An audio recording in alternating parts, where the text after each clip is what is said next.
Electricity chapter के अंदर हम रेजिस्टेंस टॉपिक करने वाले हैं। अभी तक हमने लास्ट वीडियो में देखा था कि ओम्स लॉ के according V equal to I R. V current और हमारे वोल्टेज का रिलेशनशिप हमने देखा था ओम्स लॉ के थ्रू। अब हम रेजिस्टेंस की बात करते हैं क्योंकि वहाँ पर जो कॉन्स्टेंट था वो रेजिस्टेंस था। ठीक है, तो R की वैल्यू होती है V अपॉन आई। पर ये R होता क्या है? मान लीजिए आप एक पाइप के अंदर ट्रेवल कर रहे हैं, तेजी से भाग रहे हैं, तो आप काफ़ी स्पीड से भाग पाएंगे। वहीं अगर पाइप को बीच में से कोई ब्लॉक कर दे तो आपकी स्पीड कम हो जाएगी, आप निकल पाएंगे पर उस स्पीड से नहीं निकल पाएंगे। ठीक है, तो रेजिस्टेंस क्या होता है? जो करंट के फ्लो को कम कर दे या फिर उसे अपोज करे, तो उस चीज़ को हम रेजिस्टेंस कहते हैं। वो कोई फोर्स होती है जो करंट के फ्लो को एकदम कम कर देती है, उसे पावरफुली उसे करंट को फ्लो नहीं होने देती है। तो ये रेजिस्टेंस का एग्जांपल है। मान लीजिए एनर्जी आ रही है, ठीक है, तो उसके जो पैर हैं वो वोल्टेज होंगे। अब रेजिस्टेंस ने अगर इस पाथ को ब्लॉक कर दिया है तो बहुत कम अमाउंट में करंट पास होगा, यानी करंट की स्पीड कम हो जाएगी।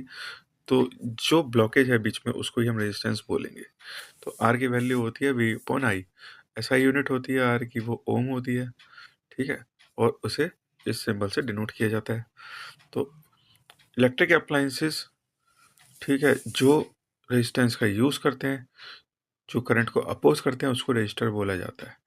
ठीक है, तो वेरिएबल रेजिस्टेंस क्या होता है? वेरिएबल रेजिस्टेंस रियोस्टेट होता है, एक टाइप का कंपोनेंट होता है जो रेजिस्टेंस को इंक्रीज और डिक्रीज करता है विदाउट चेंज एनी वोल्टेज।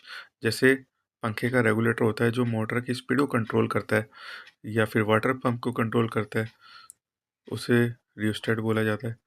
अब पंखे का रेगुलेटर हम स्पीड बढ़ाएंगे तो पंखा तेज चलेगा, अगर रेगुलेटर को हम फर्स्ट स्पीड पे कम करेंगे तो पंखे की स्पीड कम होगी।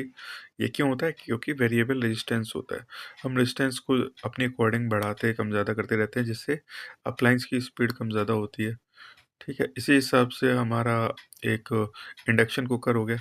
इंडक्शन जो होता है उसके अंदर हम जितना टेम्परेचर बढ़ाते हैं उतना रेजिस्टेंस बढ़ जाता है और उतनी ज़्यादा हीट पैदा होती है।